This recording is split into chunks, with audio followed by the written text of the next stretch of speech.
నమస్కారం, నా పేరు బాలా. బీసీఎన్ న్యూస్ కి స్వాగతం. ముందుగా ముఖ్య అంశాలు. రోడ్ల పనులకు ఎమ్మెల్యే బొలిశెట్టి శ్రీనివాస్ శంకుస్థాపనలు. అభివృద్ధి పనిలో గూడెం నియోజకవర్గం ముందు వరుసలో ఉంటుందని స్పష్టం.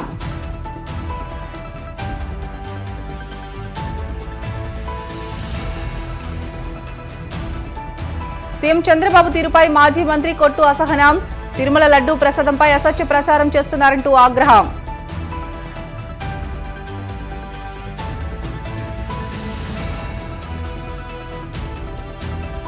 గుండుగల్లు గ్రామంలో ఉత్సాహంగా ఇది మంచి ప్రభుత్వం కార్యక్రమం. ముఖ్య అతిథిగా హాజరైన ఉంగుటూరు ఎమ్మెల్యే పచ్చమట్ల ధర్మరాజు.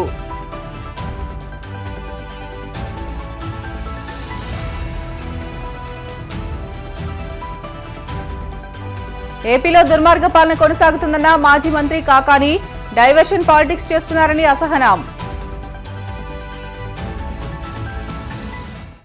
అభివృద్ధి పనుల్లో తాడేపల్లిగూడెం నియోజకవర్గం ముందు వరుసలో ఉంటుందని ఎమ్మెల్యే బొలిశెట్టి శ్రీనివాస్ పేర్కొన్నారు. ఈ మేరకు ఆయన మాట్లాడుతూ పశ్చిమ గోదావరి జిల్లా తాడేపల్లిగూడెం పట్టణ పరిధిలోని పలు రోడ్లకు ఆయన శంకుస్థాపన చేసినట్లు తెలియజేశారు. CM Chandrababu, deputy CM Pawan కళ్యాణ్ల నేతృత్వంలో నియోజకవర్గాన్ని అన్ని రంగాల్లో అభివృద్ధి చేయనున్నట్లు తెలియజేశారు. మొదటి ప్రాధాన్యత అంశాల్లో భాగంగా రోడ్లను అభివృద్ధి చేస్తున్నట్లు తెలియజేశారు. ఈ కార్యక్రమంలో municipal commissioner Muralikrishna, Janasena party నాయకులు వర్తనపల్లి కాశీ, పాలూరి వెంకటేశ్వరరావు, పైబోయిన వెంకటరామయ్య తదితరులు పాల్గొన్నారు.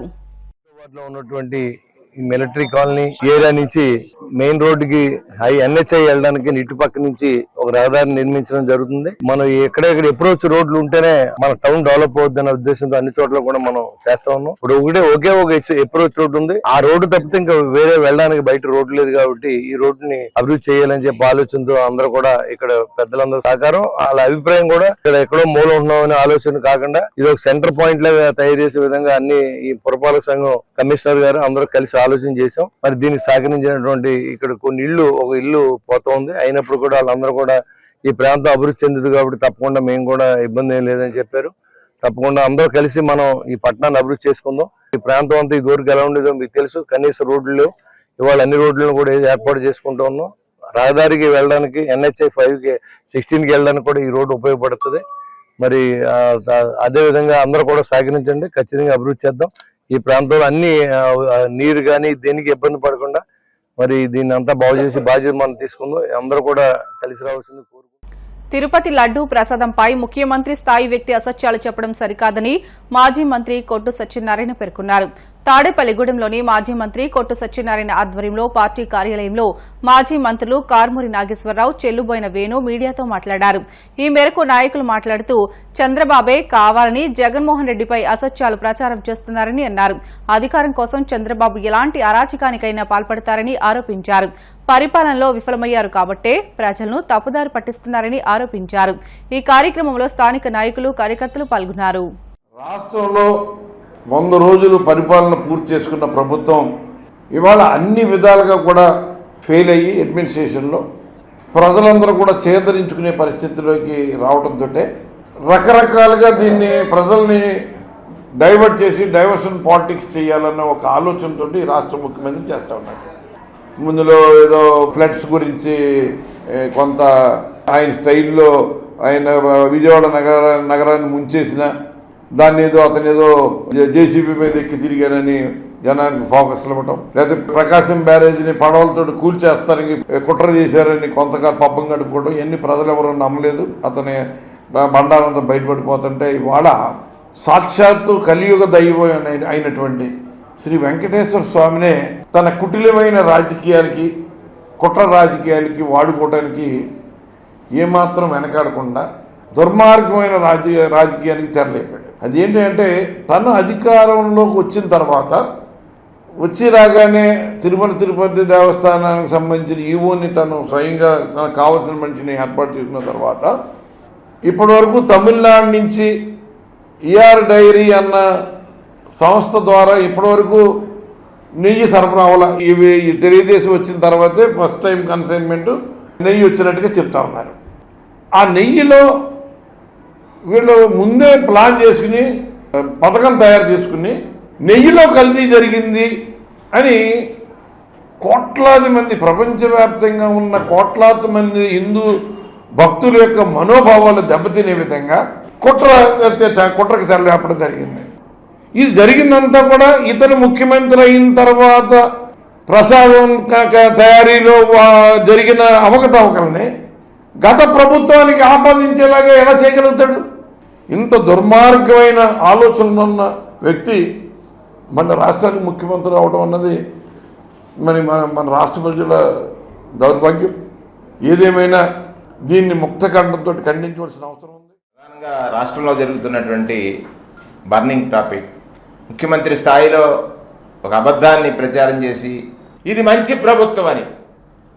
కానీ ఈ రాష్ట్రంలో ప్రజలందరూ అనుకుంటున్నారు 100 రోజుల్లో ఇది మంచి ప్రభుత్వం అని ప్రజల దగ్గరకు వస్తున్నటువంటి చంద్రబాబు నాయుడికి ఇది మంచి ప్రభుత్వం కాదు, ఈ రాష్ట్ర ప్రజలను ముంచిన ప్రభుత్వం, 100 రోజుల్లో ముంచిన ప్రభుత్వం అనుకుంటున్నారు.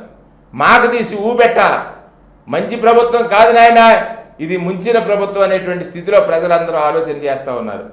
ఇప్పటికైనా దేవదేవుడికి మీరు తలపెట్టినటువంటి అపచారానికి ఆయన చెంతకు వెళ్ళి క్షమాపణ చెప్పుకోవాల్సినటువంటి అవసరం ఉంది. దానికి తోడుగా మీ సహచరుడైనటువంటి పవన్ కళ్యాణ్ గారు ప్రాయశ్చిత్త దీక్ష చేస్తూ ఉన్నారు. నిన్న చూసా, వారి శాసనసభ్యులు ఒకరు చేశారు, నేను తప్పు చేశాను దానికోసం ప్రాయశ్చిత్తం చేసుకుంటానని. ఎన్డీఏ ప్రభుత్వంలో ఉన్నా నా ప్రభుత్వం తప్పు చేసింది, దానికి నేను ప్రాయశ్చిత్త దీక్ష చేస్తున్నాను అని చంద్రబాబు నాయుడు గారు చేసినటువంటి తప్పిదానికి పవన్ కళ్యాణ్ గారు ప్రాయశ్చిత్తం చేస్తున్నారా? ప్రజా సంక్షేమే ధ్యేయంగా కూటమి ప్రభుత్వం ముందుకు సాగుతోందని ఉంగుటూరు ఎమ్మెల్యే పచ్చమట్ల ధర్మరాజు పేర్కొన్నారు. ఏలూరు జిల్లా భీముడోలు మండలం గుండుగొల్ను గ్రామంలో ఎమ్మెల్యే ధర్మరాజు కూటమి శ్రేణులు అధికారులతో కలిసి ఇది మంచి ప్రభుత్వం కార్యక్రమంలో పాల్గొన్నారు. కార్యక్రమంలో భాగంగా ఎమ్మెల్యే ధర్మరాజు ఇంటింటికి వెళ్లి కూటమి ప్రభుత్వం సాధించిన ప్రగతిని వివరించారు. రాష్ట్రంలో గాడి తప్పిన పాలనను పట్టాలెక్కించడానికి ముఖ్యమంత్రి చంద్రబాబు, ఉప ముఖ్యమంత్రి పవన్ కళ్యాణ్ కృషి చేస్తున్నారని ఎమ్మెల్యే ధర్మరాజు పేర్కొన్నారు. ఈ కార్యక్రమంలో కూటమి నాయకులు సిరిబత్తిన కొండబాబు, ప్రత్తి మదన్, పట్నాల వెంకటేష్ బాబు, దోసనపూడి పొల్లయ్య నాయుడు, ఎంపీడీఓ పద్మావతిదేవి, ఎంఈఓలు శ్రీనివాసరావు, భాస్కర్ కుమార్ తదితరులు కార్యక్రమంలో పాల్గొన్నారు. నియోజకవర్గం భీమడోలు మండలం గుండుగొల గ్రామంలో ఇది మంచి ప్రభుత్వం అనే కార్యక్రమానికి జరగడం జరిగింది. ఎంతో విశేషంగా ఒక పండగ వాతావరణంలో గ్రామ ప్రజలందరూ కూడా ముందుకు వచ్చి చాలా బాగా పరిపాలన జరుగుతుంది. అలాగే మాకున్న సమస్యలను కూడా తీర్చాలని వాళ్ళందరూ కూడా విన్నవించుకోవడం జరిగింది. ఎవరికైతే గృహం లేదో, ఇల్లు లేవో వాళ్ళకి ఇల్లు వచ్చే విధంగా అది కూడా ఐడెంటిఫై చేస్తున్నారు. గతంలో 14 నుంచి 19 వరకు కూడా చాలా మందికి ₹1 రకరకాలుగా పడ్డాయి. వాటిలన్నిటిని కూడా పరిశీలించి డబ్బులను కూడా పడేటట్టు ప్రజలందరూ కూడా చేయడానికి ప్రభుత్వం సిద్ధంగా ఉందని అందరికీ కూడా తెలియజేసుకుంటాం. కాకినాడ రూరల్లో ఉన్న పరిశ్రమల్లో స్థానికులకు ఉపాధి కల్పించాలని సిఐటియు నాయకులు డిమాండ్ చేశారు. సోమవారం కాకినాడ రూరల్ పరిశ్రమలో స్థానికులకు 75% ఉద్యోగ అవకాశాలు ఇవ్వాలని కోరుతూ కలెక్టరేట్ వద్ద ధర్నా నిర్వహించారు.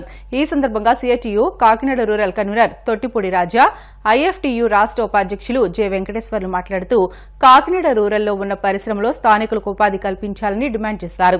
రాష్ట్ర ప్రభుత్వం అధికారులు పరిశ్రమ నెలకొల్పే సమయంలో స్థానికులకు 75% ఉద్యోగ అవకాశాలు ఇస్తామని హామీ ఇచ్చి పరిశ్రమ నిర్మాణం పూర్తయిన తర్వాత ఉద్యోగాలు ఇవ్వడం లేదని అన్నారు. ఈ కార్యక్రమంలో సిఐటియు కాకినాడ నగర కన్వీనర్ మలక రమణ, కాకినాడ రూరల్ నాయకులు మేడిశెట్టి వెంకటరమణ, వాసంశెట్టి చంద్రరావు, డి సత్యనారాయణ, వాసంశెట్టి సత్యబాబు, సురేష్, నోకరాజు, రామకృష్ణ, నాగబాబు, ఐఎఫ్టియు నాయకులు నరసింహస్వామి, రాఘవ, నాగేశ్వరరావు, రామకృష్ణ తదితరులు పాల్గొన్నారు. కాకినాడ పోర్ట్ ఏరియాలో వివిధ పరిశ్రమల నిర్మాణం జరుగుతూ ఉంది, ట్యాంకుల నిర్మాణం జరుగుతూ ఉంది. అదేవిధంగా కోరమండల్లో కానీ, ఎన్ఎఫ్సిఎల్లో కానీ, ఫ్యారీ షుగర్స్లో కానీ అనేక నిర్మాణాలు జరుగుతూ ఉన్నాయి. వీటిల్లో కాంట్రాక్టర్లందరూ కూడా వలస కార్మికులను తీసుకొచ్చి తక్కువ వేతనాలు ఇచ్చి అనేక హక్కులు హరించి పిఎఫ్, ఈఎస్ఐ సక్రమంగా కట్టకుండా, సరైన చట్టబద్ధ వేతనాలు ఇవ్వకుండా, చట్టబద్ధ సెటిల్మెంట్ చేయకుండా వాళ్ళని దోపిడీ చేస్తూ ఉన్నారు. స్థానికులకు పని కల్పిస్తే వీళ్ళు అన్ని హక్కులు అడుగుతారని చెప్పేసి స్థానికులకి ఇందులో పని కల్పించడం లేదు. స్థానికులకు పని కల్పించమని చెప్పేసి న్యాయం కోసం లేబర్ అధికారులను మొరపెట్టుకున్నా లేబర్ అధికారులు కూడా పట్టించుకోవట్లేదు. దీంట్లో పోలీసులు మాత్రం యాజమాన్యాలు పిలవగానే, వాళ్ళు చెప్పగానే వచ్చి వచ్చి తలదూరుస్తూ ఉన్నారు. కార్మిక వివాదాల్లో పోలీసుల జోక్యం పెరుగుతూ ఉంది. అదే సర్పవరం సిఐ గారు పెద్దిరాజు గారు ఆయన ఒక కంపెనీలో కన్స్ట్రక్షన్ వర్క్లో ఉపాధి కల్పించమని స్థానికులు అడిగితే వాళ్ళందరినీ కూడా తెమ్మాపురం ఎస్ఐని పంపించి బెదిరించి ఆయన వచ్చి బెదిరించి పోలీస్ స్టేషన్లో చర్చలు జరిపించి 5 కంటే ఎక్కువ ఎవరని చెప్పేసి మాట్లాడుతూ ఉన్నారు. ఏ చట్టం ప్రకారం మీరు 5 ఇస్తారని చెప్తున్నారు సిఐ గారు? మీరు ఎందుకు జోక్యం చేసుకుంటున్నారు? ల్యాబ్ అధికారులు ఏమయ్యారు? ఆర్డీఓలు ఏమయ్యారు? కలెక్టర్లు ఏమయ్యారు? మీ పెత్తనం ఏంటని చెప్పేసి మేము ప్రశ్నిస్తూ ఉన్నాం. స్థానికులకు పని కల్పించకపోతే మా ఆందోళన ఉధృతం చేస్తాం, వలస కార్మికులను రాకుండా అడ్డుకుంటాం, మాకు పని వచ్చే వరకు పోరాడతామని చెప్పేసి ఐఎఫ్టియు, సిఐటియు ఇతర కార్మిక సంఘాల ఆధ్వర్యంలో మేము తెలియజేస్తా ఉన్నాం. కాకినాడ రూరల్లో ఉన్న ఇండస్ట్రియల్ ఏరియాలో విస్తారంగా కన్స్ట్రక్షన్ వర్క్ అలాగే పరిశ్రమలు ఉన్నాయి. కానీ కాకినాడ రూరల్లో ఉన్న గ్రామాల్లో వలసపాకల, వాకలపూడి, రమణయ్యపేట, అలాగే సూర్యాపేట, లైట్ హౌస్ ఇతర గ్రామాల్లో ఎవరైతే ఉన్నారో ఆ గ్రామాల్లో ఉన్న స్థానికులకి ఉద్యోగ కల్పన ఇవ్వకుండా ఇతర రాష్ట్రాల నుంచి బీహార్, ఒడిశా ఇతర రాష్ట్రాల నుంచి కార్మికులు తీసుకొచ్చి ఈరోజు కాకినాడ రూరల్లో ఉన్న పరిశ్రమల్లో పనిచేస్తూ ఉన్నారు.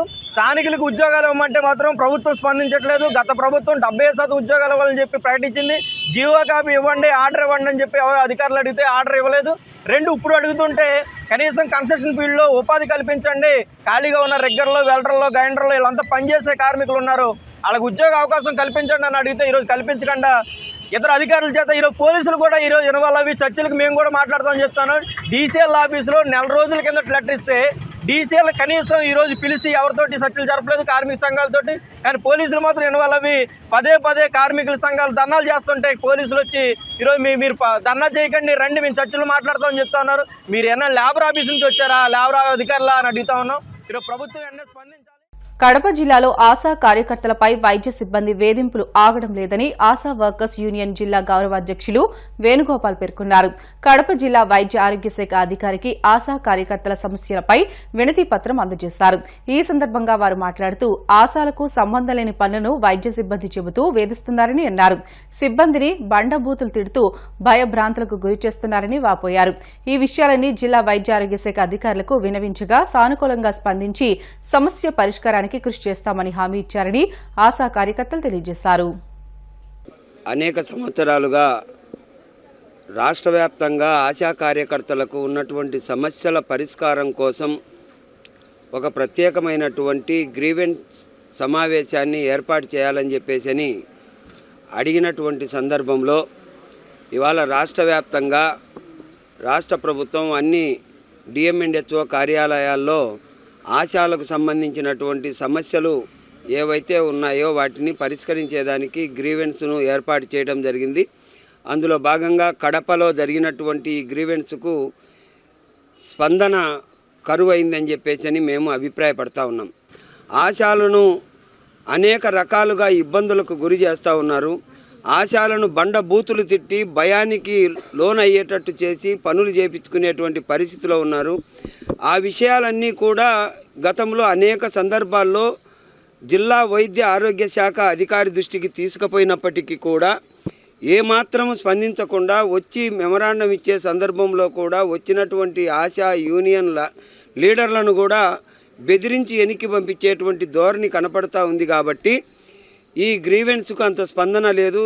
ఎంత దూరం నుండి పోయినా కానీ మన సమస్యలు పరిష్కారం కావు అనే ఉద్దేశంతో చాలామంది ఆశా కార్యకర్తలు ఈ గ్రీవెన్స్కు రాలేదని ఏపీ ఆశా వర్కర్స్ యూనియన్ ఏఐటీయూసీగా మేము అభిప్రాయపడతా ఉన్నాం. వర్కర్స్ గ్రీవెన్సెస్ మనము రిసీవ్ చేసుకోవడం జరిగింది. దీంట్లో వాళ్ళు డిఫరెంట్ కాజెస్ డిఫరెంట్ గ్రీవెన్సెస్ ఇవ్వడం జరిగింది. ఆ గ్రీవెన్సెస్ మీద మేము సాల్వ్ చేసేటివన్నీ మేము సాల్వ్ చేయడం జరుగుతుంది. అలానే స్టేట్కి వీళ్ళు కొద్దిగా శాలరీస్ హైక్ చేయాలని కానీ నెక్స్ట్ వచ్చి కొన్ని శారీస్ కానీ ఇలాంటివన్నీ కొద్ది క్వాలిటీ శారీస్ కానీ నెక్స్ట్ డిఫరెంట్ గ్రీవెన్సెస్ ఇవ్వడం జరిగింది. వాటి మీద మేము కమిషనర్ గారికి వీటికి రిప్రజెంట్ చేయడం జరుగుతుంది. ఆల్రెడీ చాలా డిస్ట్రిక్ట్స్లో డిఎంఎండ్హెచ్ఓ ఆల్రెడీ పంపించడం జరిగింది. మన కడప నుంచి కడపలో ఈరోజు గ్రీవెన్సెస్ పెట్టాము కాబట్టి ఈరోజు చాలా వరకు మనకి ఆల్ గ్రీవెన్సెస్ మ్యాక్సిమం మేము క్లియర్ చేయడం జరుగుతుంది. రిమైనింగ్ ఏవైనా మేము సాల్వ్ చేయలేనివన్నీ కమిషనర్కి పంపించడం జరుగుతుంది. Okay, thank you. బులెటిన్లో షార్ట్ బ్రేక్ తీసుకుందాం. Stay with us.